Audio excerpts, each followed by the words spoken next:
ഇടുക്കി ജില്ലയിൽ മുളപ്പയർ ഘോഷയാത്രകൾക്ക് തുടക്കം കുറിച്ചുകൊണ്ട് നെടുങ്കണ്ടം ചാറൽമേട് അർദ്ധനാരീശ്വര ക്ഷേത്രത്തിൽ തിരുവാതിര മഹോത്സവത്തിന് സമാപനമായി.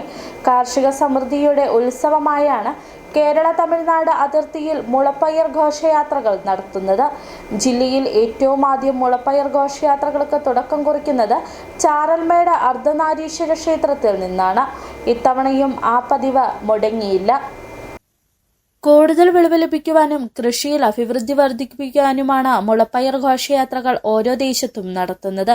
ക്ഷേത്ര ഉത്സവങ്ങളുടെ ഭാഗമായുള്ള പ്രധാന ചടങ്ങ് കൂടിയാണ് ഇത്. മകരവിളക്ക് ആചാരങ്ങളിലും പ്രധാന ചടങ്ങാണ് മുളപ്പയർ ഘോഷയാത്ര. ആഴ്ചകൾക്ക് മുമ്പ് പ്രത്യേകം തയ്യാറാക്കിയ കലശങ്ങളിൽ നിക്ഷേപിക്കുന്ന ധാന്യങ്ങൾ ഉത്സവ ദിവസം ക്ഷേത്രത്തിൽ നിന്നും പുറത്തെടുക്കും. തുടർന്ന് ദേവീദേവന്മാർക്കൊപ്പം ദേശം മുഴുവൻ ചുറ്റി വീണ്ടും ക്ഷേത്രത്തിലെത്തിക്കും.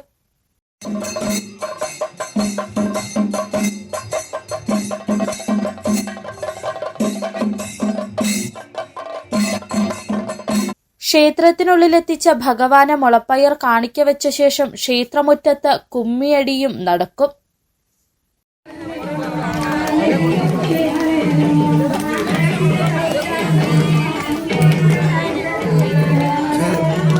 തുടർന്ന് ആചാരാനുഷ്ഠാനങ്ങളോടെ മുളപ്പയർ കലശങ്ങൾ നിമജ്ജനം ചെയ്യും.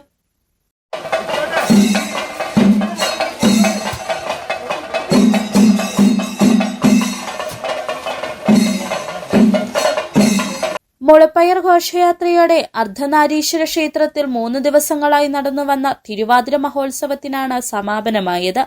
ഉത്സവ കമ്മിറ്റി ഭാരവാഹികളായ president TG Aji, secretary Binu അമ്പാടിയിൽ, ട്രഷറർ ഷിബു KK, ആഘോഷ സമിതി ഭാരവാഹികളായ ദിലീപ് സെൽവരാജ്, സജീഷ് തെക്കൽ, പ്രസാദ് കാലായിൽ തുടങ്ങിയവരുടെ നേതൃത്വത്തിലാണ് ആഘോഷ പരിപാടികൾ സംഘടിപ്പിച്ചത്. City vision, Nedumkandam.